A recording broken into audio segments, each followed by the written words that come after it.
A Court of Silver Flames came out this week. My ordered copy hasn't. And I will probably have to wait a few more days until it does. I know. But I will survive, knowing that I have learned a new set of survival skill, which I'm about to tell you so we can survive together. So if you're interested, smash that subscribe button and ring the bloody bell next to it. And up we go. Number 1. Log off all the social media platforms you're on, put your cell phone in a safe, and ask your cousin who lives on the other side of the country to submit her fingerprint as a password before she leaves for home. Number 2. We don't have a number 2. Number 1 should cover up to 80% of the spoilers you could get. If you still see a leakage, consider it destiny, or the karma of your previous life when you killed the president.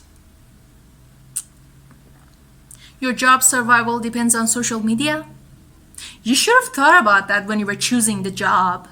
Duh. You'll get harshly depressed if you don't keep posting photos of different angles of the gift you got on Valentine, and you will already lose enough days reading. Oh, okay. We might be able to do something about it. In no specific order, number 1. Oh my god! Look at this artwork of Cassie and Anesta. Shahrzad will love it. Let me send it to her DMs. Yes!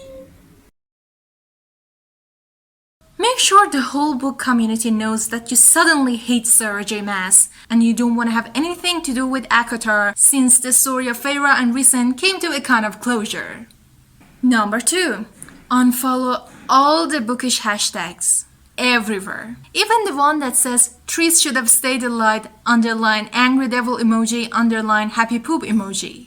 Because believe me, you have no idea how hard these spoilers are going to work in order to make their point. And also make you wonder where in life you would have reached by now if you had 1 ounce of their resilience. Like these guys. Have you ever seen this magnifying glass shaped thing where you tap and the search appears? No, you haven't. Search does not exist. We're back in the age of mammoths. Search does not exist. You will not go to Instagram search. You will not browse anything. It's dangerous, okay? Yeah, number 4. Do you have friends who enjoy spoiling even the feeling you can get from a book? No, I was not going to tell you to block them.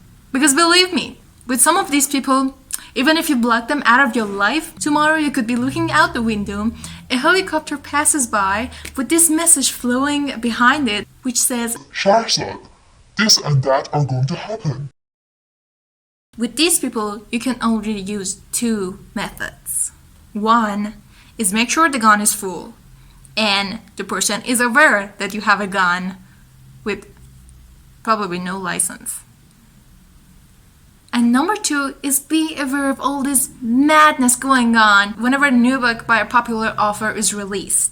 Look at what we creators and book communities are doing to us. From the way I'm saying this, ever since the book talk tag was created on TikTok, some authors and some books were suddenly so overhyped. And let's just consider those one who actually lived up to that reputation, okay? What happens is whenever they publish something new, suddenly the whole feed of everyone who has ever searched bookish stuff will go about that book. So even if you have other plans, you will have to put them aside and read the bloody book first. And if you enjoy reading them slow and devouring everything it has to offer, you will have to forget about that, because that's not how it works. I was checking the Amazon page on February 16th. I swear it was because of the time difference and not because I was seeking the spoilers. Because of the time difference, it wasn't released. So the next day I checked again and there were already so many reviews which said it was horrible or oh my god, it was perfect. There used to be a time that I too was a fast reader. I could read a 1,000-page novel in one day.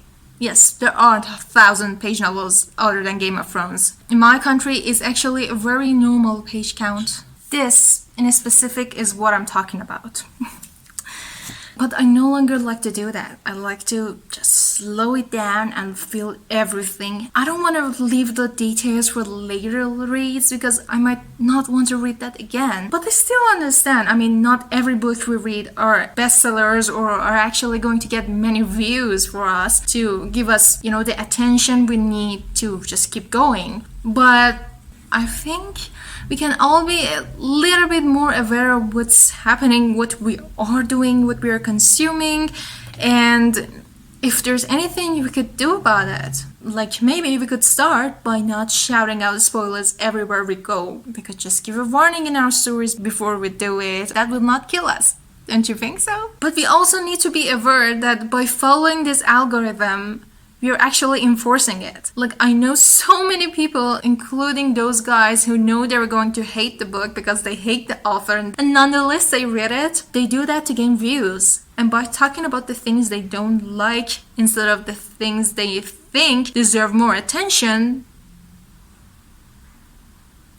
you get what I'm saying? But it's understandable after all. Some of these influencers earn the money they need to live by posting about this stuff that are popular. But I think we can all be a bit more conscious about what we're doing and what we could do instead, even if it's just very little alteration and modification in the way.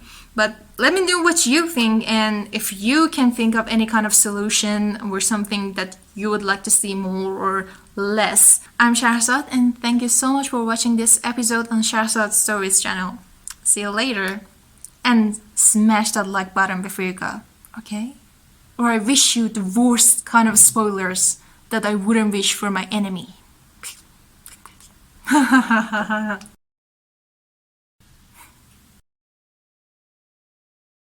I was serious.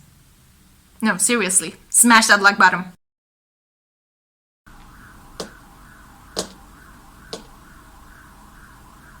Of all the time in the world, the car had to make this sound now. Like a moment ago, it was quiet here. The whole forces of the universe are gathering for me to succeed.